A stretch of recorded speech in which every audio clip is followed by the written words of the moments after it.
अस्सलाम वालेकुम नाज़रीन, प्रोग्राम दिन भर में आपको खुशामदीद कहते हैं। मैं हूं आपकी मेज़बान शहरबान रहमान। प्रोग्राम में सबसे पहले बात करेंगे 27वीं आईनी तरमीम में हाल रुकावटों की। तो नाज़रीन, वफाकी सियासत में आज की सबसे बड़ी पेशरफ्त, पीपल्स पार्टी ने 27वीं आईनी तरमीम से मुतल्लिक NFC फार्मूले में तब्दीली की तजवीज़ 2 टोक अंदाज में मुस्तरद कर दी। पार्टी की सेंट्रल एग्जीक्यूटिव कमेटी का कहना है कि 18वीं तरमीम के किसी हिस्से को छेड़ना सियासी खुदकुशी के मुतरादिफ होगा। पीपल्स पार्टी ने सिर्फ आर्टिकल 243 में महदूद तरामीम की मशरूत हिमायत का इंदिया दे दिया, जबकि दीगर शिकों को कबूल करने से इनकार किया गया है। मुजव्वज़ा 27वीं आईनी तरमीम आज सेनेट के इजलास में सप्लीमेंट्री एजेंडे के तौर पर पेश की जाएगी, जबकि हुकूमत ने तरमीम की शिकों पर मजीद गौर के लिए मुश्तरका पार्लिमानी कमेटी बनाने का फैसला किया।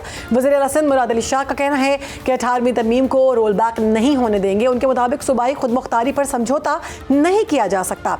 मुराद अली शाह ने वाज़ेह किया कि पीपल्स पार्टी 18वीं तरमीम के तहत हासिल इख्तियारात का दिफा करेंगे। इस वक्त पीपल्स पार्टी का इजलास जारी है। हमारे साथ मौजूद हैं अरबाब अली चांदियो। अरबाब, कहिएगा इस इजलास के हवाले से कौन कौन इस इजलास में शामिल हैं, अभी तक क्या इतलात सामने आई हैं? जी, मैं इस वक्त बिलावल हाउस में मौजूद हूँ, जहाँ पाकिस्तान पीपल्स पार्टी की चेयरमैन बिलावल भुट्टो जरदारी, सदर पाकिस्तान आसिफ अली जरदारी, फरियाल टालपुर सेनेट के चेयरमैन यूसुफ रजा गिलानी, इसके अलावा पाकिस्तान पीपल्स पार्टी के दीगर रहनुमा, जिनमें 2 गवर्नर 2 वजीर आला इस वक्त बिलावल हाउस में मौजूद है। अब से थोड़ी देर के बाद पाकिस्तान पीपल्स पार्टी का वो इजलास जो कि कल से शुरू हुआ था सेंट्रल एग्जीक्यूटिव कमेटी का, और रात गए ख़त्म होने के बाद दोबारा से शुरू हो जाएगा और दोबारा से फिर 27वीं तरमीम पर बहस शुरू होगी। कल बिलावल भुट्टो जरदारी ने आखिरी वक्त में आकर ये बताया था कि पाकिस्तान पीपल्स पार्टी की इन शिकों पर इत्फाक है और इन शिकों पर हमारा इख्तलाफ है। जिन शिकों पर उन्होंने कहा कि हम उन्हें मुस्तरद करते हैं, उनमें सूबाई खुद मुख्तियारी यानी NFC अवार्ड और फिर 18वीं तरमीम के बारे में उन्होंने वाज़ेह 2 टोक अल्फाज में बताया कि इस मामले पर हम वफा की सरकार या नून लीग की हिमायत नहीं करेंगे, लेकिन दीगर अहम शिके जो है उस पर हम हिमायत भी करते हैं और बाकी जो शिके हैं उन पर पीपल्स पार्टी आज दोबारा से सर जोड़कर बैठकर बहस करेगी।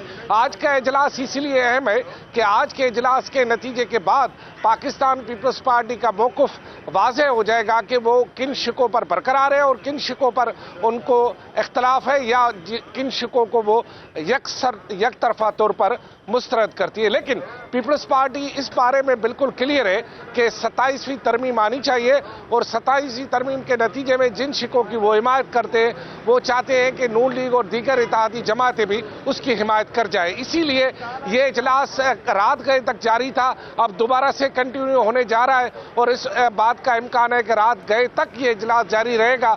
और आज के इजलास के नतीजे में बहुत सारी और मसरूफियात जो कि होनी थी इस्लामाबाद में, वो मुलतवी कर दी गई है और अब जब पीपल्स पार्टी की जानिब से एक हतमी ड्राफ्ट दिया जाएगा, क्योंकि आज आईनी माहिरीन भी पीपल्स पार्टी के यहाँ मौजूद है, उनके साथ साथ 2 सेनेट के साबिक चेयरमैन भी यहाँ मौजूद है और उनसे भी राय ली जाएगी, पहले सेनेट और बाद में जब कौमी असेंबली में ये ड्राफ्ट आएगा 27वीं तरमीम का। तो उस हवाले से अहम बात यह है कि पीपल्स पार्टी का आधा मौक़िफ़ तो आ चुका है कि वो इस पर हिमायत करती है, अब आधा मौक़िफ़ रहता है कि मजीद वो किन चीज़ों को मुस्तरद करती है और उस पर किस पर वो इत्फाक कर जाती है।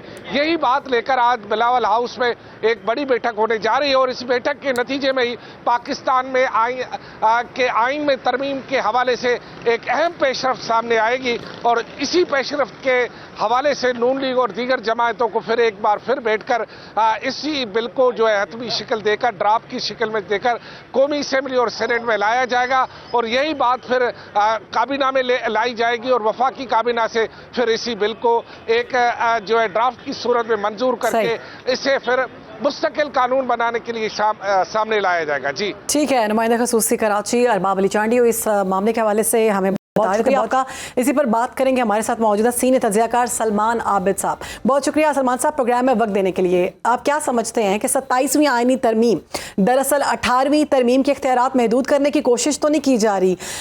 अगर की जा रही है तो ये तो सियासी तौर पर बहुत बड़ी खुदकुशी सामने आएगी और पीपल्स पार्टी का इजलास जारी है। आज का जो इजलास है, अभी से कुछ देर बाद हमारे रिपोर्टर के मुताबिक कि वो फैसला कौन होगा, पता चलेगा कि पीपल्स पार्टी इस आईनी तरमीम की मुखालिफत करती है या फिर इसकी हिमायत करती है। कि इस 27वीं तरमीम के ओवरऑल पैकेज को देखें तो 3 बुनियादी नुकात हैं।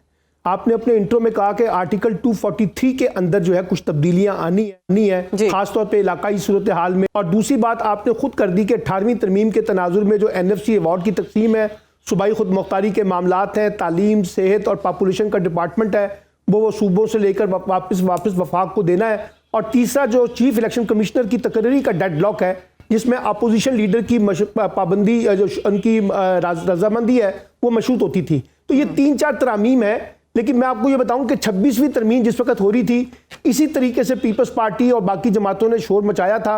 लेकिन आपने देखा कि हतमी तौर पे जब 26वीं तरमीम मंजूर हुई तो ये सारी सियासी जमातें मिलकर उन्होंने इसके अंदर एक सहूलतकारी का किरदार अदा किया, उसके अंदर मामलत की और फैसिलिटेट किया।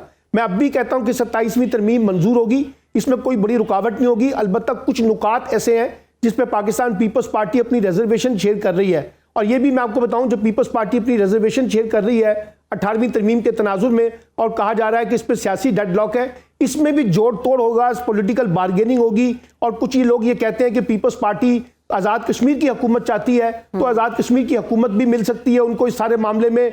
और ख़ासतौर पर जब वो 243 की हिमायत कर रहे हैं, तो 18वीं तरमीम के तनाजुर में जो सूबों के मामलात हैं उसमें कुछ अगर मगर के साथ जो है पीपल्स पार्टी समझौता कर लेगी, क्योंकि इस वक्त पीपल्स पार्टी और PMLN और इनकी जो दीगर इत्तेहादी जमातें हैं, उनके पास कोई सियासी ऑप्शन नहीं है इस 27वीं तरमीम की मंजूरी के अलावा। अगर वो इससे इनकार करेंगी तो फिर ये जो सियासी बंदोबस्त है, ये जो सारा का सारा पॉलिटिकल अरेंजमेंट किया गया है, ये इसमें डेडलॉक आ जाएगा। तो इसलिए मैं ये समझता हूं कि पीपल्स पार्टी ने माजी में 26वीं तरमीम के हवाले से भी अपनी रिजर्वेशन शेयर की थी, लेकिन हतमी तौर पे जिस वक्त वोटिंग हुई तो पीपल्स पार्टी साथ खड़ी थी। 27वीं तरमीम पे भी पीपल्स पार्टी पॉलिटिकल बार्गेन करके कम से कम नुकसान अपनी सूबाई सियासत को पहुंचाएगी, क्योंकि 18वीं तरमीम के बाद पीपल्स पार्टी की नजरें जो हैं वो हमेशा सिंध की सियासत पे रही हैं और सिंध के वसाइल पे रही हैं। और ये जो सूबाई खुद मुख्तारी है, जिसमें सियासी, इंतजामी और माली खुद मुख्तारी है, यकीनी तौर पे पीपल्स पार्टी चाहेगी कि उसको कम से कम डैमेज हो। तो इसलिए ये एक पॉलिटिकल बार्गेनिंग है। इसमें MQM भी शामिल हुई है। MQM ने कहा है कि अगर लोकल गवर्नमेंट के इशू को शामिल कर लिया जाए तो हम उसकी हिमायत करेंगे। PMLN की अपनी रिजर्वेशन है। पार्टी अपने मौकिफ पर डटी है, तो आप क्या समझते हैं सर 27वीं आईनी तरमीम अगर पीपल्स पार्टी डट जाती है, जिसके इम्कान कम है, तो फिर ये 27वीं तरमीम की मंजूरी तो मुमकिन ही नहीं है ना। सही। तो इसलिए वो तो पीपल्स पार्टी और PMLN की रजामंदी के साथ ही मुमकिन होगा। इसीलिए मैं कह रहा हूं कि जिन लोगों ने 27वीं तरमीम का पूरा सियासी स्टेज सजाया है, उनके पास कोई ऐसी ऑप्शन नहीं है कि पीपल्स पार्टी और PMLN इनकार कर सके। ये हर सूरत में पास होगी। अलबत्ता इसमें कुछ छोटी मोटी जो मेजर चेंजेस है वो करके सारी जमातों के लिए काबिल कबूल बना दिया जाएगा।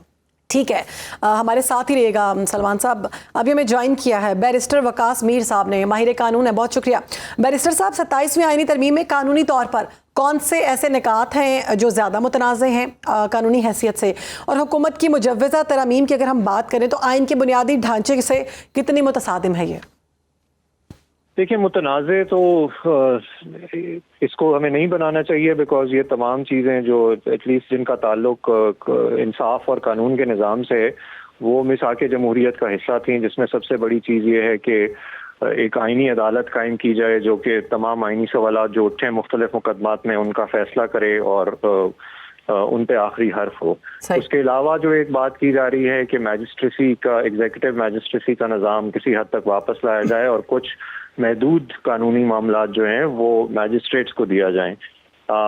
इसके अलावा ये भी बात हो रही है कि हाई कोर्ट के जो जज साहिबान हैं उनका तबादला किया जा सके। जुडिशल कमीशन ऑफ पाकिस्तान की मर्जी से जुडिशल कमीशन ऑफ पाकिस्तान हुकूमत वक्त के ताबे नहीं है, वो एक डाइवर्स और इंक्लूसिव बॉडी है जिसके अंदर मुख्तलिफ जज साहिबान, attorney general, law minister, but bar के अरकान, सिविल सोसाइटी और अपोजिशन के अरकान भी मौजूद होते हैं।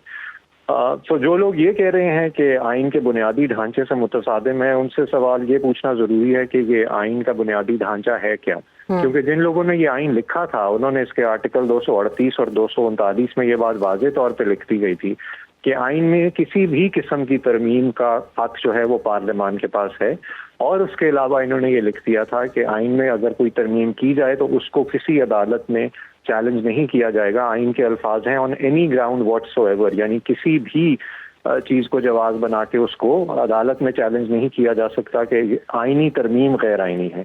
मगर बदकिस्मती से जो रावलपिंडी बार का फैसला है जिसमें 18वीं और 21वीं तरमीम का फैसला हुआ था, वहाँ पे सुप्रीम कोर्ट पाकिस्तान ने ये फैसला कर दिया कि एक बुनियादी ढांचा है और कुछ आईनी इस्लाहात ऐसी हो सकती हैं जो कि तरमीम की रूह से बढ़कर हों तो हम उनका जायजा ले सकते हैं और आईनी तरमीम को गैर आईनी करार दे सकते हैं। मेरा ख्याल है कि वो फैसला जो है वो बहुत बड़ी बदकिस्मती है। उसी फैसले में जस्टिस नासिरुल मुल्क और जस्टिस साकिब निसार के जो फैसले हैं उनमें ये बात बड़ी वाज़ेह है कि तमाम इख्तियार आइन को तब्दील करने का पार्लियामान के पास है।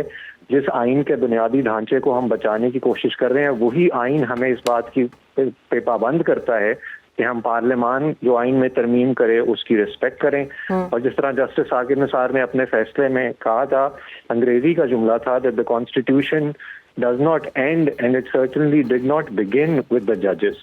सो अगर आप पाकिस्तान के शहरी हैं और पाकिस्तान में रहते हैं तो आपसे मैं एक बुनियादी सवाल पूछूंगा कि अगर आपसे ये कहा जाए कि आइन पे आखिरी हर्फ किसका होना चाहिए, उस अवामी नुमाइंदगा जिसको आप वोट दे के हुकूमत से बाहर कर सकते हैं अगले इलेक्शन में, या उन जजेस का जो कि बुनियादी तौर पे अनइलेक्टेड होते हैं और जिनका अवाम एहतसाब नहीं कर सकती। सो दुनिया की जितनी बड़ी जमहूरियतें हैं हिंदुस्तान के अलावा उन्होंने इसका जवाब बिल्कुल ठीक है, पॉइंट आ गया आपका। बैरिस्टर साहब, आर्टिकल 243 में तरमीम से वफाकी इख्तियारात में क्या तब्दीली आएगी ये कहिएगा, और हुकूमत अगर मुशावरत के बगैर तरमीम ले आती है तो क्या इस पर आईनी चैलेंज हो सकता है? जी देखें, आर्टिकल 200 ये मुसव्वदा तो अभी किसी के सामने नहीं है, मगर जो बात इस वक्त हो रही है उसमें ये समझने की जरूरत है कि आइन के आर्टिकल 243 इस वक्त कहता क्या है। और जहां तक आप चैलेंजेस की बात कर रही हैं, मेरा ख्याल है कि ये बात बड़ी वाज़ेह है, जिस तरह मैं पहले अर्ज कर चुका हूं कि आइन में कोई गुंजाइश नहीं है कि हम आइनी तरमीम को चैलेंज करें।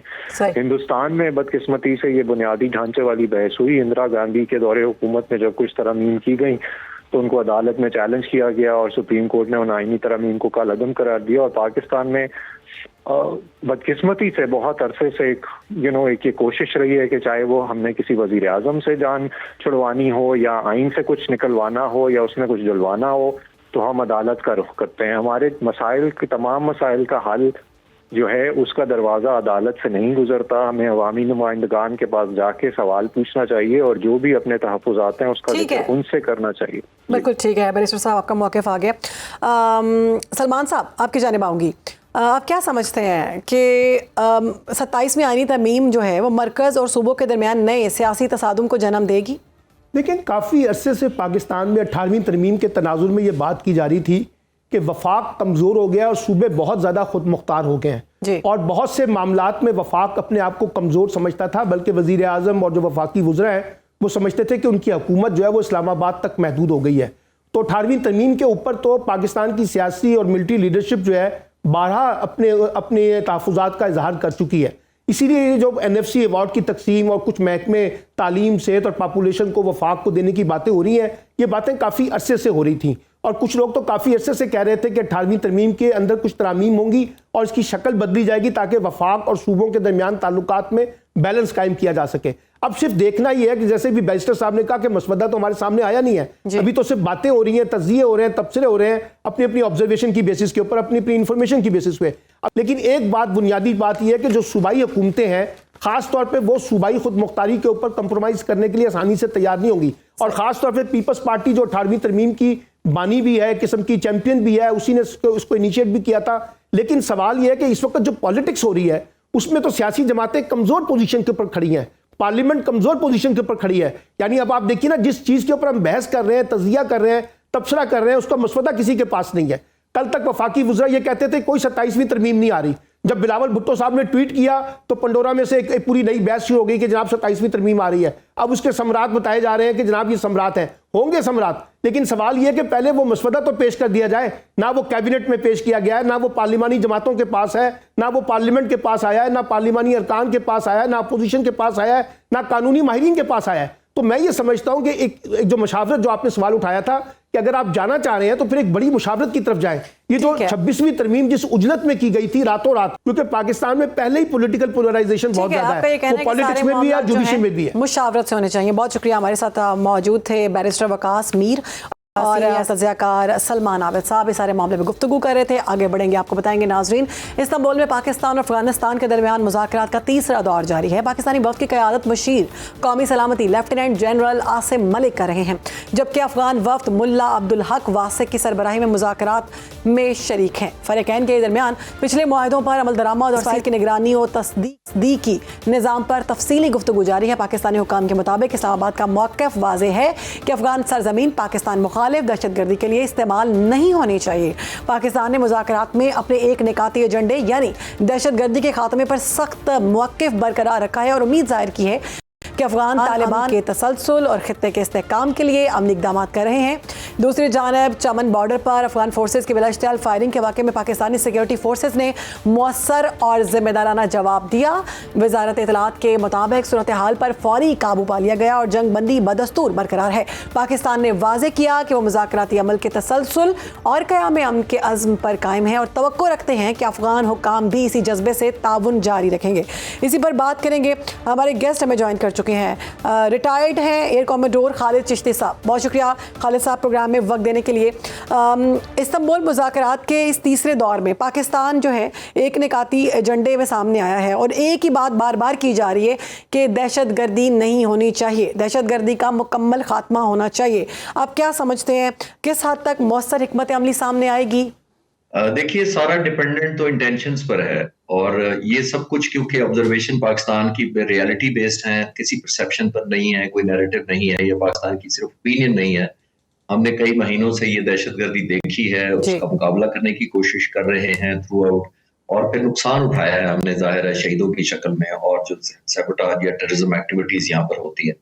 तो पाकिस्तान का बहुत रियलिटी बेस्ड है और बहुत लॉजिकल एक डिमांड है। हमारी कोई ऐसी डिमांड नहीं है अनरीजनेबल और कोई ऐसी हमारी मिस एडवेंचर या एडवेंचर करने का हमें शौक भी नहीं है कि हम स्ट्राइक्स करें। तो मेरा ख्याल है कि अगर लॉजिक प्रिवेल करे तो इसको बहुत टाइम नहीं लगना चाहिए था। ये तीसरा दौर हो रहा है, पहले आपने देखा दोहा में हुआ, उसके बाद इस्तांबुल में हुआ, फिर एक और इस्तांबुल में हो रहा है और पिछली दफा भी आपने नोट किया होगा, मैं भी डाटा देख रहा था कि तकरीबन 92 घंटे जो 92 आवर्स स्टे था दोनों डेलीगेशंस का, उसमें से 50 घंटे मुज़ाकरात हुए थे। एजेंडा बड़ा सिंपल है, अगर हमने नैरेटिव वर्सेस काउंटर नैरेटिव करना है, लॉजिक वर्सेस लॉजिक करते रहना है मुकाबला, फिर तो कोई एंड नहीं होगा। और इसका मुझे खदशा उस वक्त भी था, मैं आपके व्यूअर्स के साथ पहले भी शायद दर्ज कर चुका हूँ कि जब ये इस तरह की टेररिज्म होती है और इतनी प्रिसीजन स्ट्राइक्स की जाती हैं जो पाकिस्तान की मुसल्लह अफवाज ने की थी, इसमें आमतौर पर ब्रेक नहीं दी जाती, इसमें पॉज नहीं किया जाता, रीग्रुपिंग हो जाती है, रीलोकेशन हो जाती है टेररिज्म की तरफ से, अपने स्ट्रेटेजिक एसेट या जो उनके वेपन्स होते हैं उनको पीछे ले जाते हैं, हाइडिंग में चले जाते हैं, कंसीलमेंट कर लेते हैं या छुपा लेते हैं अपने आप को। फिर भी पाकिस्तान ने बड़ा दिल करते हुए सीज फायर किया था। फिर दोहा में आपने देखा कामयाब उस तरह नहीं हुए, सिर्फ सीज फायर अनाउंस हुआ, फिर टाइम बाय किया गया। ये सब कुछ मिलिट्री स्ट्रैटेजी या इस तरह की जो वॉर फाइटिंग स्ट्रैटेजी होती है उसके खिलाफ होता है। लेकिन उसके बावजूद क्योंकि हम अमन चाहते हैं, हम चाहते हैं कि अफगानिस्तान के लोगों को ये ना एहसास हो कि हम कोई हमलावर हैं या हम उनके खिलाफ हैं, तो हमने फिर भी रिस्ट्रेन किया। तो अभी कंक्लूजन यही है, बिकॉज अनफॉर्चुनेटली इंडियन फैक्टर इस दफा बहुत स्ट्रांग है, पहले भी रहा है, ये कोई सरप्राइज नहीं था। लेकिन क्योंकि मई के वाक़े के बाद हिंदुस्तान की ये ख्वाहिश है कि पाकिस्तान इंस्टेबल रहे और खासतौर पर टू प्रॉन्ग डायमेंशन में लड़ता रहे या डिल्यूट हो जाए पाकिस्तान की फोर्सेस और नुकसान भी होता रहे, तो ये उनकी स्ट्रैटेजी के बरएन उसी तरह है कि डिले किया जाए या स्टॉल किया जाए या टाइम बाय करके और पैकेज बेहतर किया जाए।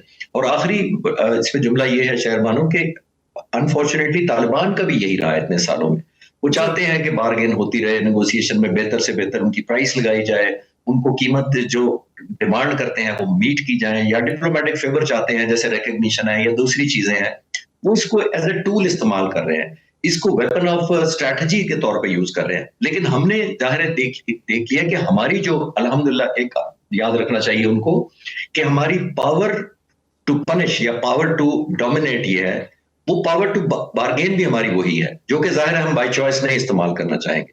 लेकिन उम्मीद रखते हैं कि अगर इंडियन फैक्टर कम से कम हुआ तो हालात बेहतरी की तरफ जाएंगे, लेकिन अगर इंडियन इन्फ्लुएंस प्रिवेल किया तो फिर हमारे लिए और अफगानिस्तान दोनों के लिए कोई इतनी फेवरेबल सिचुएशन नहीं होगी। ठीक है खालिद साहब, अफगान सरजमीन से पाकिस्तान पर हमलों का तसलसल जो है हम देखते रहे, उसके बाद अब ये मुज़ाकरात का तीसरा दौर, अब क्या समझते हैं कि सिर्फ मुज़ाकरात से ये मामलात हल हो जाएंगे या फिर हमें सिक्योरिटी पॉलिसी में तब्दीली लाने की ज़रूरत है, किसी कोल्ड रिस्पॉन्स की ज़रूरत है? देखिए शाहरबानो, पहले भी जिस तरह हमने हिंदुस्तान के खिलाफ अल्हम्दुलिल्लाह मई इसी साल जो विक्ट्री हासिल की, उस तरह से अगर हमने ऑफेंस लॉन्च किया है अफगानिस्तान के तालिबान के खिलाफ, तो तालिबान के खिलाफ था, हम लोगों के खिलाफ नहीं है। जैसे हम हिंदुस्तान के लोगों के खिलाफ नहीं थे और हमने तो अपने डिफेंस में किया था, उसी तरह हमें ये भी बावर भी कराना चाहिए, और हमारा मानना भी यही है कि हम अफगानिस्तान के लोगों के खिलाफ नहीं है। उनकी जो पॉपुलेशन है उसको रिस्पेक्ट करते हैं। बदकिस्मती से जो चंद ऑब्वियसली टॉप डिसीजन मेकर्स होते हैं, उनके हाथ में ज्यादा होता है, बार्गेनिंग टूल के तौर पे वही इस्तेमाल करते हैं। तो अल्लाह ना करे, मैं तो अभी भी कह रहा हूं और पहले भी मैं कहता आया हूं कि मैं बिल्कुल फेवर नहीं करूंगा कि टू प्रॉन्ग पाकिस्तान की आर्म फोर्सेस या जाहिर है हमारी डिफेंस की जो जितने भी एसेट्स हैं उनको टू फ्रंट हम इस्तेमाल करना पड़े, क्योंकि ये सिर्फ और सिर्फ फायदा हिंदुस्तान को होता है, किसी और को नहीं होता। हमारी इकोनॉमी पे इफेक्ट करता है, हमारे स्टेबिलिटी पे आता है, हमारी जो डेवलपमेंट है वो रुक जाती है, इन खास तौर पर जो दो सूबे हमारे केपी के और बलूचिस्तान है। तो ये हमारा तो बिल्कुल फेवरेबल नहीं है। और जो हमने ऑपरेशंस किए हैं वो हालत बहुत मजबूरी में किए हैं, बाई चॉइस नहीं किए हैं। जितनी प्रिसीजन स्ट्राइक हमने की है उसको हम सेलिब्रेट भी इसीलिए नहीं कर रहे, तो इसीलिए नहीं कर रहे कि अफगान हमारे भाई हैं, ने 40-45 साल का हमारा बॉन्डेज रहा है, और जो किया है हमने उन फोर्सेस के खिलाफ किया है जो हमारे लोगों या मुसल्लह अफवाज या लॉ एनफोर्समेंट एजेंसीज या पुलिस के लोगों को टारगेट कर रही हैं, और वो इंशाल्लाह हम करते भी रहेंगे और करना भी चाहिए। बिल्कुल ठीक है। खालिद साहब, आप क्या समझते हैं, तालिबान हुकूमत के अंदर ऐसे धड़े मौजूद हैं जो पाकिस्तान के साथ मफाहमत से काम ही नहीं करना चाहते, बात ही तरीके से नहीं करना चाहते, और अगर मुज़ाकरात नाकाम हो जाते हैं तो आप क्या समझते हैं पाकिस्तान के पास मुतबादिल सिफारती और दिफाई ऑप्शंस कौन कौन से हैं? देखिए, पहले हमें तो ये कॉम्पिटिशन देखनी चाहिए कि वहां एक धड़ा है जो अफगान तालिबान का है, वो इस वक्त टीटी उसको कहें कि टीटी अफगानिस्तान जो है वो उसका कंट्रोल है मेजॉरिटी ऑफ एरियाज के ऊपर, सारा नहीं है कंट्रोल। बहुत हकानी है ग्रुप जो काबुल बेस्ड है, उसके फर्दर 2 ग्रुप्स हैं। उनमें एक धड़ा रिलेटिवली सॉफ्ट है, इतना शरिया नाफिज करने में उतनी सख्ती नहीं कर रहा या चाहता नहीं है करना। फिर नॉर्दर्न अलायंस है, अहमद शाह मसूद उनका बेटे जो अभी कर रहे हैं, फिर गुलबदीन हेकमतयार है जो पुराने वेटरन्स हैं। तो बहुत सारी डायमेंशन है जो विद इन भी डिवाइडेड है। और बदकिस्मती ये है कि ये क्योंकि कॉम्पोजिशन ऑफ फोर्स है और फोर्स हब बन चुके हैं, यानी ताकत किसके पास है, जिसके पास ताकत ज्यादा है उसके पास कंट्रोल होता है।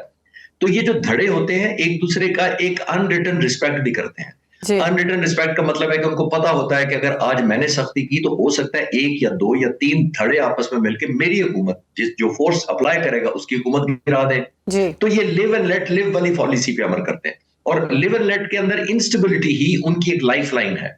यानी जितनी इंस्टेबिलिटी रहती है, बाकी मुल्क इनको, चाहे वो चाइना हो, चाहे अमेरिका हो, चाहे रूस हो, चाहे मिडल ईस्ट के मुल्क हो, उनके सिंपथाइजर्स भी होते हैं, उनके साथ इनकी एफिलिएशन भी होती है, उनकी अलाइनमेंट भी होती है, फिर इनको हेल्प भी करते रहते हैं काम। तो जैसे मैंने कहा कि इनकी इंस्टेबिलिटी में इनको स्टेबिलिटी नजर आती है, और अगर स्टेबिलिटी हो जाए तो इनको अनस्टेबिलिटी नजर आएगी। तो ये खित्ता हो ही तब सकता है जब बाहर के लोग या बाहर के मुल्क जो है, बाहर की ताकतें हैं, वो अपना नेगेटिव इन्फ्लुएंस, जो मेलिफाइड इंटेंशन, जो बदनीयती वाला एलिमेंट है, वो खत्म करें। हमारी सिंसियरिटी रही है, हम इनके ट्रेड में हेल्प करते रहे हैं, हम बहुत ज्यादा इनकी लुक आफ्टर करते रहे हैं। आपने नोट किया बॉर्डर बंद होता है तो सैकड़ों की तादाद में ड्रग्स लाइनअप लग जाते हैं। और आखिरी बात एक शहरबानो में बताता चलूं कि हमें, आप जैसे मीडिया के थ्रू, हमें अफगानिस्तान के लोगों को कन्वे करना चाहिए कि जो कुछ हम कर रहे हैं अफगान लोगों के खिलाफ नहीं है, ये उस अफगान रजीम या हुकूमत के खिलाफ है जिसका कंट्रोल है, जो गलत फैसले कर रही है, और जो अपनी इनएबिलिटी या अनइंटेंशनली या इंटेंशनली उनको सपोर्ट कर रही है, और मोस्टली इंटेंशनली कर रही है। जाहिर है क्योंकि एक उनकी काबिलियत है नहीं उनको रोकने की, और दूसरा वो करना भी नहीं चाहते, जिसकी वजह से प्रॉब्लम तूल पकड़ रहे हैं। तो खालिद साहब, आप क्या समझते हैं, हमने जैसे कि आपने कहा कि तुरखम बॉर्डर जब बंद होता है और जब बॉर्डर्स को बंद किया जाता है अफगानिस्तान और पाकिस्तान के दोनों तरफ से, तो वहाँ पर जो ट्रेड है वो मुतासिर होती है, वहाँ के लोग जो हैं वो मुतासिर होते हैं, उनको वहाँ पर तालीम नहीं दी जा रही, वो पाकिस्तान आकर तालीम हासिल करते हैं, बिज़नेस जो है वो पाकिस्तान आकर करते हैं। क्या ये जो अफगान हुकूमत है, अबूरी हुकूमत, या फिर अफगान तालिबान रजीम जो है, ये अपने मुल्क के भी खिलाफ ही काम कर रहे हैं? देखिए, जैसे मैंने पहले कहा कि ये पावर हब्स हैं बुनियादी तौर पर, जिसके पास ताकत ज्यादा है वो ज्यादा एरिया कंट्रोल कर लेता है, और जिसके पास कम है वो सबसाइड हो जाता है टेम्पररी तौर पर। और अनफॉर्चुनेट पार्ट है भी यही कि उन्होंने अकाउंटेबल नहीं होना। चेयरमैनों अपने लोगों के पास कोई इलेक्टेड बॉडी नहीं है, ये कोई पार्लियामेंट नहीं है, कोई जैसी भी हो डेमोक्रेसी नहीं है, लोगों को आंसरेबल नहीं होना, उन्होंने बैलेट बॉक्स पर यकीन नहीं है, उनका तो फोर्स है बस। उनको ये मैटर नहीं करता कि लोग कितनी तकलीफों में गुजरेंगे, ट्रेड बंद हो जाएगा, कारोबार बंद हो जाएगा। और ट्रेडिशनली जब भी अफगानिस्तान के साथ हमारे ताल्लुकात इस तरह हुए हैं या दहशतगर्दी पर हम इनको कोई सीरियस मैसेज देना चाहते हैं, हमने दो तरीकों से दिया था।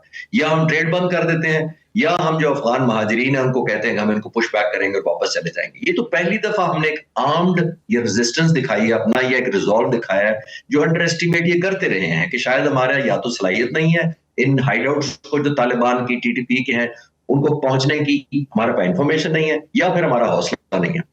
ये मैं आपको कंफर्म कर सकता हूं खासतौर पर आर्म फोर्सेस के बिहार पे कि बहुत प्रिसीजन अटैक की गई, बहुत कैलकुलेटेड की है और बहुत लिमिटेड की गई है। मैं ये बता सकता हूं कि 100 टारगेट डेलिब्रेट हुआ है, 5 या 10 का अप्रूवल होता था क्लियरेंस शूटिंग के लिए या जो स्ट्राइक की गई है। इतनी ज्यादा मोहतात तरीके से की गई है। और ये नहीं है कि हमने रैंडम किया है, हमने रैंडम नहीं किया, बहुत सारा डाटा अवेलेबल था, बहुत सारा सर्वेज हुए थे, बहुत सारी इंटेलिजेंस रिपोर्ट्स थी हमारे पास, बहुत सारे रिकॉनेसेंस किया गया, वेरीफाई करके की गई हैं। तो इसमें कोई डाउट नहीं है। जो इंडियन खासतौर पर ये भी प्रोपेगेंडा कर रहे हैं कि कोई इनोसेंट मारे गए हैं या फिर डिसाइड हुआ है या औरतें बच्चे मारे गए, कोई क्रिकेटर मारे गए, ये सब प्रोपेगेंडा का हिस्सा है। सब प्रोपेगेंडा किया जाता है। और भारतीय मीडिया की अगर हम बात करें तो वैसे भी पर मबनी खबरें चलाते हैं, वो तो इस बारे में फेमस है। बहुत शुक्रिया जी, हमारे साथ मौजूद है खालिद चिश्ती साहब, सारे मामले में गुफ्तगू कर रहे थे। नाज़रीन, आगे बढ़ेंगे। भारत की रियासत अब बिहार में पहले मरहले के इंतखाबात मुकम्मल होकर अपने फैसलाकुन मरहले में दाखिल हो चुके हैं। इलेक्शन कमीशन के मुताबिक वोटर टर्नआउट 64.44% रहा, जो पिछले इंतखाबात के मुकाबले में 9% ज्यादा है। बिहार के अवाम के जोशो खरोश ने न सिर्फ सबको हैरान किया बल्कि मोदी सरकार की मकबूलियत पर एक नया सवाल भी खड़ा कर दिया है। तमाम तरह हुकूमती वसाइल झोंक देने के बावजूद वज़ीर आज़म नरेंद्र मोदी की जमात बीजेपी के लिए हालात साजगार नजर नहीं आ रहे। भारतीय रियासत बिहार में इंतखाबी मार्का सिर्फ रियासत नहीं बल्कि वज़ीर आज़म नरेंद्र मोदी के सियासी मुस्तकबिल का फैसला भी है। 2 मरहलों पर मुश्तमिल ये इलेक्शन बिहार असम्बली की 243 नशिस्तों पर हो रहे हैं, लेकिन इसकी गूंज नई दिल्ली तक सुनाई दे रही है। अगर मोदी का इत्तेहाद एनडीए बिहार में कमजोर पड़ता है तो मरकज में मोदी हुकूमत पर दबाव पड़ सकता है। बिहार भारत की सबसे गरीब मगर सबसे बड़ी 13 करोड़ आबादी वाली रियासत है। बिहार का इंतखाब मोदी के लिए एक अहम सियासी इम्तिहान बन चुका है। बेरोजगारी, गुर्बत और महंगाई से तंग अवाम तब्दीली की ख्वाहिश रखते हैं, जबकि अपोजिशन जमात इसे मोदी हुकूमत के खिलाफ अवामी रेफरेंडम करार दे रही हैं। इस पर राहुल गांधी ने गुफ्तगू की है। हमारे गेस्ट हमारे साथ मौजूद है डॉक्टर जमील अहमद खान साहब, साबिक सफारतकार हैं। बहुत शुक्रिया डॉक्टर साहब प्रोग्राम में वक्त देने के लिए। आपने अभी राहुल गांधी की गुफ्तगू सुनी होगी, उनकी जानिब से तो कहा गया है कि ये तमाम जो वोटर्स की जानिब से वोट डाले गए हैं इसमें धांधली की गई है मोदी हुकूमत की जानिब से, और ये कहा जा रहा है कि जो बिहार के इंतखाबात हैं इनका जो नतीजा आएगा वो मोदी के जो फ्यूचर है उसको तय करेगा। आप क्या समझते हैं, कितनी इसमें सदाकत है?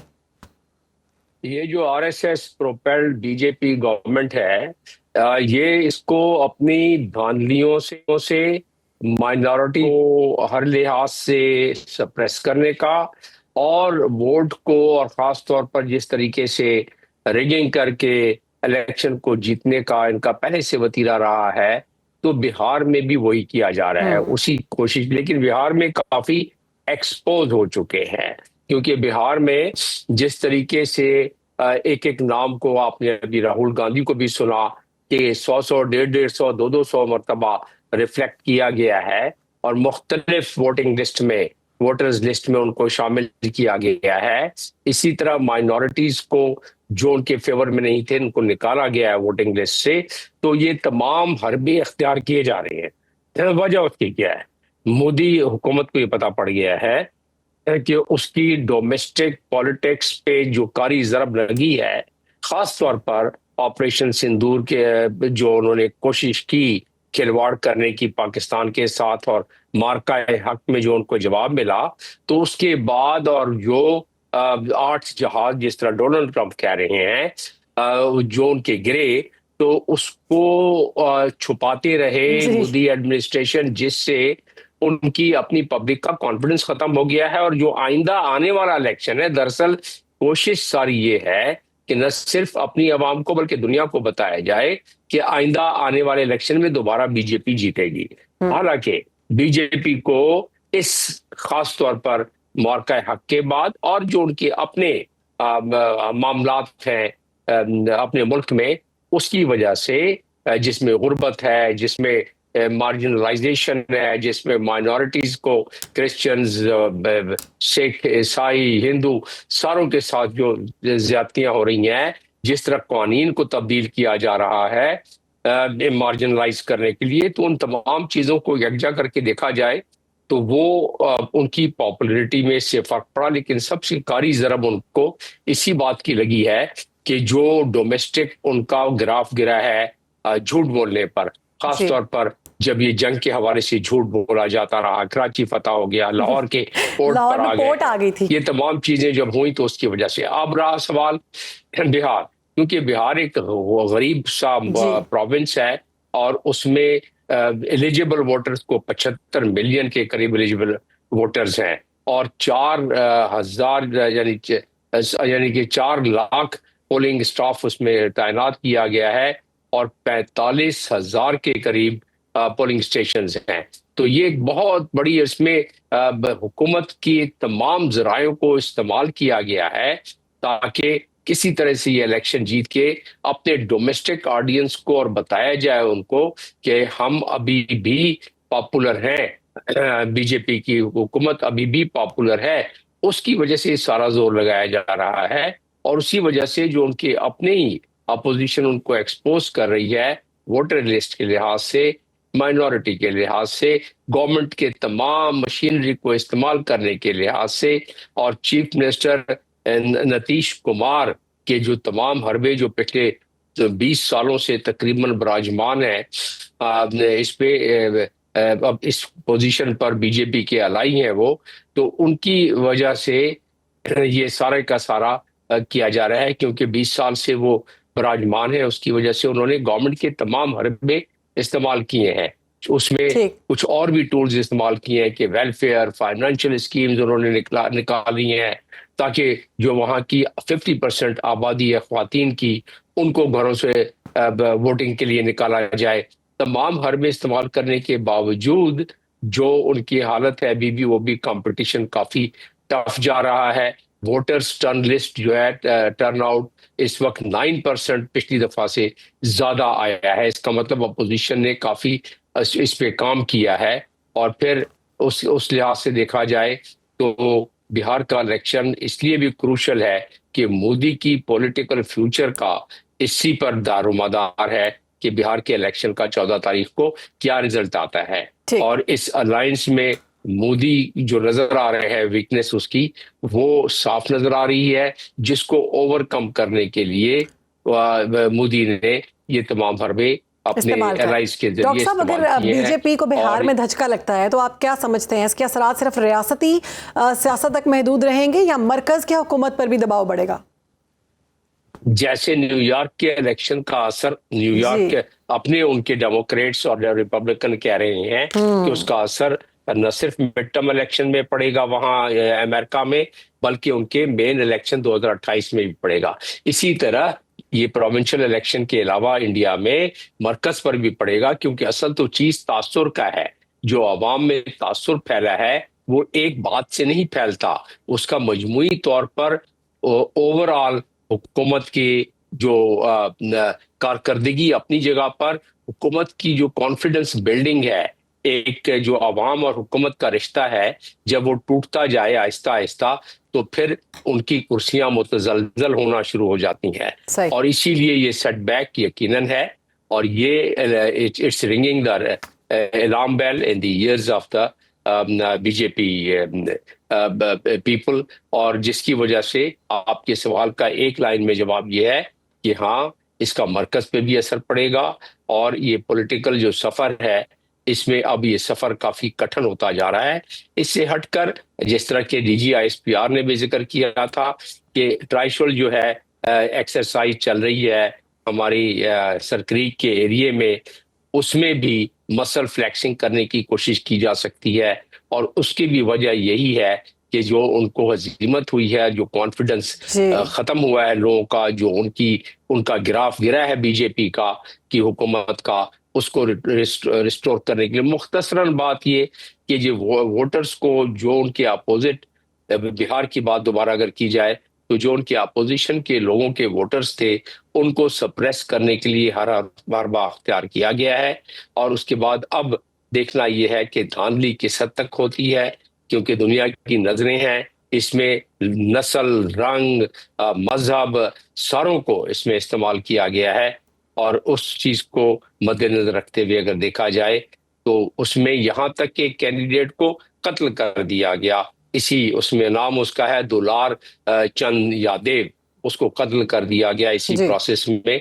कि खौफ की फिजा भी, लालच भी, और बाकी जो हरबे हैं जिस तरह इलेक्शन के वोटर्स लिस्ट और वोटिंग स्टेशन को चेंज कर देना आखिर वक्त में, इन तमाम हरबों को इस्तेमाल किया गया है सिर्फ इसलिए कि किसी तरह के तरीके से जो मरकज का इनका इलेक्शन है और जो बकिया इलेक्शन है बाकी प्रोविंसेस में, उसमें किसी तरीके से इन्हें कहीं हार ना हो जाए।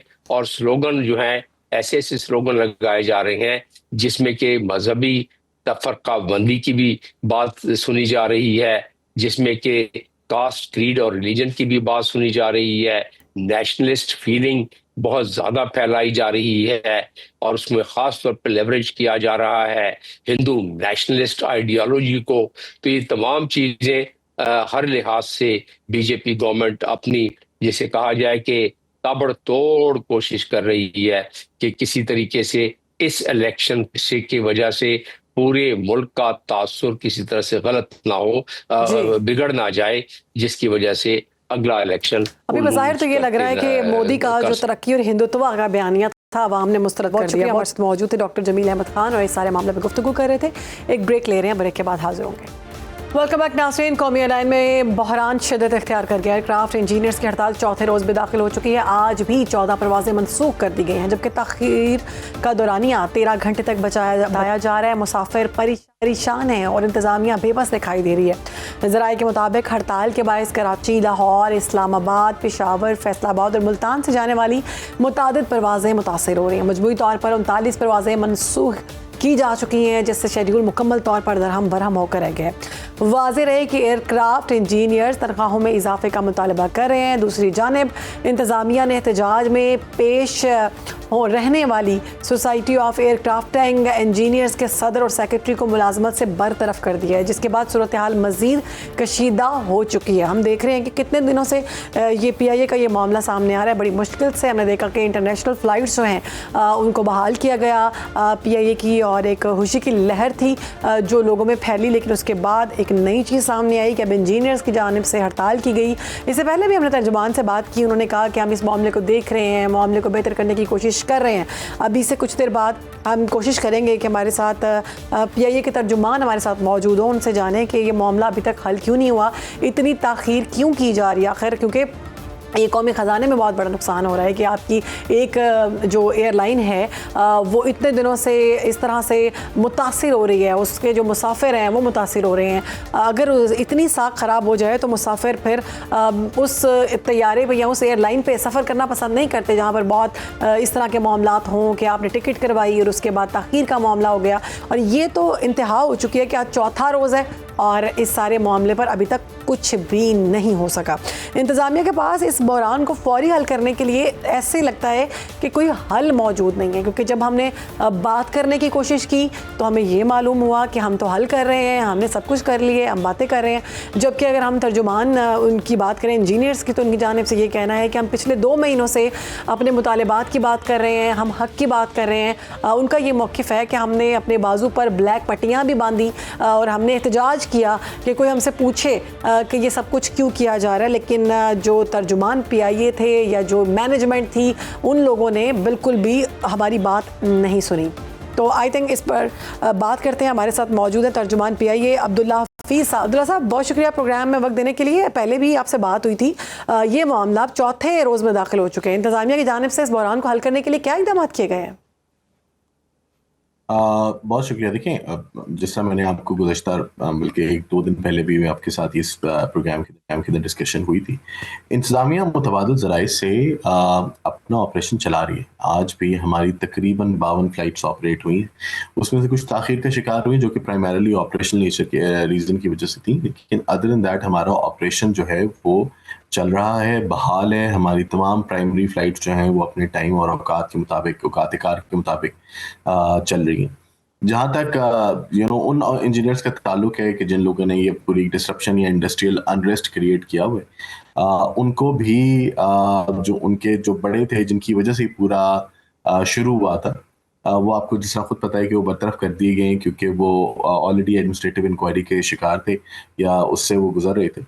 और जो बाकी लोग हैं वो आहिस्ता आहिस्ता जो है वो अपने काम के ऊपर अपनी जिम्मेदारियां निभाने की कोशिश करें। जी ठीक है, तो हमने देखा कि इससे मुसाफिरों को बहुत मुश्किलात का सामना हो रहा है, तो अब मुसाफिरों के लिए कोई उनकी आसानी के लिए कोई हिकमत अमली की गई?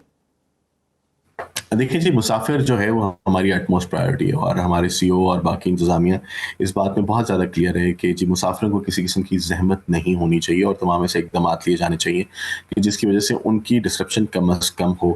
अगर लेट्स सपोज़ कोई फ़्लाइट कैंसिल भी होती है तो पूरी कोशिश की जा रही है कि उनको टाइमली इन्फॉर्म कर दिया जाए और उनको फ़ौरन से पहले मुतबादिल ज़रिया या अल्टरनेटिव फ़्लाइट अरेंजमेंट उनको प्रोवाइड की जाए। जैसा मैंने आपको बोला कि जो हमारी प्राइमरी सेक्टर की फ़्लाइट हैं, जो प्रीमियम फ़्लाइट हैं, फॉर एग्ज़ाम्पल जिस तरह टोरंटो की फ़्लाइट है, मैनचेस्टर की फ़्लाइट है, पेरिस की फ़्लाइट है, चाइना की फ़्लाइट है, कोलंपुर की फ़्लाइट है, या जिस तरीके से हमारी सऊदी अरब की उम्रा और उम्रे की फ़्लाइट है, वो सारी की सारी ऑपरेट हो रही हैं और वो अपने तरतीब और अपने हिसाब से जो है वो चलती हुई जा रही है। जी तो अब्दुल्ला साहब, पीआईए के ये ताख़ीर के बायस हम देख रहे हैं कि माली नुकसान बहुत ज़्यादा है। पहले भी हमने देखा था पीआईए माली मुश्किलात का शिकार थी, बड़ी मुश्किल से अब इंटरनेशनल फ़्लाइट्स जो हैं बहाल हुई हैं, उस सब में से हड़ताल सामने आना, अभी तक कितना नुकसान हो चुका है? देखिए, नुकसान का तखमीना तो शायद लगाने में कुछ वक्त लगे, लेकिन ये बात मैं बताना चाहता हूँ कि देखिए हमने कोशिश की है, बल्कि हमारा पूरा प्लान इस तरीके से कम फ़्लाइट कैंसिलेशन की तरफ जाए और जो डिस्ट्रप्शन है वो कम से कम हो। जो फ़्लाइटें अनफॉर्चुनेटली हमें कैंसिल करनी पड़ी वो भी सिर्फ इस वजह से थी क्योंकि जब एक दफ़ा रोटेशन के अंदर जहाज़ डिले होना शुरू हो या जो पहली रात की वजह से कुछ फ़्लाइटें हमारी डिस्ट्रप्शन का शिकार हुई थी तो वो रोटेशन के ऊपर ना आए, और अगर लेट्स सपोज स्केड्यूल के अंदर डिले बिल्ड इन होना शुरू हो गया तो दरमियान में कुछ फ़्लाइटें जो कि अंडर लोड फ़्लाइट्स हैं या वो फ़्लाइट्स जो कि जिनको अल्टरनेटिव आप बहुत जल्दी दूसरा प्रोवाइड कर सकते हैं कम से कम इनकन्वीनियंस के साथ, तो वो फिर हम वो उसके ऊपर हम बिल्ड इन कर लें स्केड्यूल के अंदर। तो इसी चीज़ के ऊपर काम किया जा रहा है और कोशिश ही की जा रही है कि डिस्ट्रप्शन कम हो, कैंसिलेशन कम हो, ताकि नुकसान से बचा जा सके। तो ये कहिएगा कब तक ये बहरान ख़त्म होने की उम्मीद है? देखें, अब मेरे ख्याल में ये कुछ ज़्यादा लंबा अरसा और चलेगा नहीं। इसके ऊपर मेरे ख्याल में जो दूसरी तरफ है उनको भी बहुत जल्दी समझ आ जाएगी कि ये चीज़ें शायद उनके मफाद में नहीं हैं और वो जिन बैरूनी क़ुव्वतों का अलाकार बने थे वो किसी सूरत पे भी उनके साथ मुखलिस नहीं। मेरे ख्याल में ये चीज़ ज़्यादा अरसा नहीं की चाहिए। मैक्सिमम अगले 1 या 2 दिन के अंदर हालात मुकम्मल नॉर्मलाइजेशन की तरफ आ जाएंगे। जी अच्छा, अब ये कहिएगा अब्दुल्ला साहब कि हुकूमत या वजारत हवाबाजी की जानिब से या उनके फ़रीक़ैन की जानिब से कोई सालिस का किरदार अदा किया गया? देखिए जी, सालिसी तब होती है जब कोई ऐसा मुतालबा हो जो कि माना जा सके। अगर मुतालबा आपने ये रखना हुआ है कि जी निजकारी नहीं होने देंगे या निजकारी नहीं करने देंगे, तो इस सूरत हाल के अंदर तो मेरे नहीं ख्याल कि कोई भी सालिस बन सकता है या मुज़ाकरात कर सकता है। एक ऐसी चीज़ का बहाना बना के आप फॉर एग्जांपल आप कह रहे हैं जी आपको सेफ्टी के खदशात हैं या आपको आप समझते हैं कि जी वर्किंग कंडीशन ठीक नहीं है, तो उसके ऊपर तो चले ठीक है, एक सालिसी भी हो सकती है, मुज़ाकरात भी हो सकते हैं, बिकॉज वो एक सबके कॉमन इंटरेस्ट के अंदर है। उसका डायरेक्टली ताल्लुक जो है वो फ्लाइट सेफ्टी या फ़िज़ाई हिफाजत के साथ है, तो चले उसके ऊपर बातचीत हो सकती है। लेकिन अगर आप चाहते हैं कि जी नहीं निजकारी नहीं होने देंगे या निजकारी को सबोताज करेंगे या निजकारी को अगर आप ताखीरी हर्ब इस्तेमाल करेंगे, तो मेरा नहीं ख्याल कि इसके ऊपर कोई ज़्यादा गुंजाइश निकल सकती है। ठीक, बहुत शुक्रिया। अब्दुल्ला हफीज़ हमारे साथ मौजूद है, तर्जुमान किया है मामला गुफ्तगू कर रहे थे। उम्मीद ही की जा सकती है कि बहरान जो है जल्द ख़त्म हो। आगे बढ़ेंगे नाज़रीन, बात करेंगे सोना एक बार फिर ऊंची परवान चढ़ गया है। मुल्क भर में फी तोला सोना 3700 रुपये महंगा होकर 4,23,062 रुपये तक जा पहुंचा। इसी पर बात करेंगे। हमें ज्वाइन किया वाइस चेयरमैन पाकिस्तान सराफा एसोसिएशन हमाद मकसूद साहब मौजूद है। हमाद साहब, एक बार फिर हम देख रहे हैं कि बुलंद तरीन सतह पर पहुंच चुका है सोना और उसकी कीमतें। इसकी क्या वजह है? ये हम पिछले दिनों देख रहे थे कि सोने की कीमत नीचे आ रही थी, अब दोबारा से बताया जा रहा है कि बुलंद तरीन सतह पर पहुंच चुका है। ये कब स्टेबल हो गए मामलात? जी मोहतरमा, हाईएस्ट तो इसने अपना जो है ना 4,71,000 रुपया लगाया। लेकिन उसके बाद जो मैंने पहले भी अपने नाजरीन को बताया था कि जो जियो पोलिटिकल इंटरनेशनल पोजीशन चल रही है, जो अमेरिका में पॉलिटिकल अनस्टेबिलिटी है, उस वजह से जरा मार्केट जो थी वो ऊपर चले गई थी और इसने अपना हाईएस्ट 4,380 लगाया था। अब मार्केट ने दोबारा रिवर्स किया है और 480 नीचे आई है और इसने अपना लो 3,943 लगाया। और इसी तरह जो रेट था पाकिस्तान में वो 4,08,500 रुपये तक आया था। अब दोबारा थोड़ी सी अनस्टेबिलिटी आई है वहाँ पे। न्यूयॉर्क के अंदर जो है वो जो हमदानी जो मेयर जो है वो इलेक्ट हुए हैं, उसके ऊपर जरा थोड़ी सी वहाँ पे टेंशन क्रिएट हुई, तो मार्केट ने दोबारा मूव किया आपकी तरफ। तो ये 4,08,500 से दोबारा मूव करके ऊपर। अभी तो फिलहाल तो मार्केट रेंज बाउंड है। आज का जो रेट है इस वक्त 4,22,500 रुपये चल रहा है। लेकिन मैं इसके साथ साथ अपने नाजरीन को, अपने सोनर न्यूज़ के व्यूअर्स को ये कहता चलूँगा कि बराए करम मैं पहले भी गुजारिश करता आया हूँ कि सोने की अप एंड डाउन बहुत तेज़ी से मार्केट में चल रहा है। तो जो लोग इसके अंदर परचेजिंग कर रहे हैं या ख़रीदो फरोख्त कर रहे हैं वो इंतहाई देखभाल के करें, क्योंकि मार्केट जो है ना कभी भी इस तरह की मिसाल नहीं हमें मिली माजी में जिस तरह मार्केट की फ्लक्चुएशन है कि मार्केट इतनी तेज़ी से ऊपर जाती है $150 से $200 और फिर उसी तेज़ी के अंदर जो हम देखते हैं कि विद इन 7 डेज जो मार्केट जो है वो $450 के नीचे आ जाती है। तो इससे हमारे जो लोग जो परचेजर हैं, जो इन्वेस्टर हैं, उनके लिए बेचारों के लिए बड़ा मसला बनता है। तो मेरे आप तो यही एडवाइस है अपने सुनने वालों को कि भाई आप सोने को वॉच करें, मार्केट को वॉच करें, then you have to purchase your gold. ठीक है, बहुत शुक्रिया। हमारे साथ मौजूद थे हमाद मकसूद और इस सारे मामले कर रहे थे। प्रोग्राम से हमें दीजिए इजाज़त। इंशाल्लाह आपसे मुलाकात होगी। अपना ख्याल रखें। अल्लाह हाफ़िज़।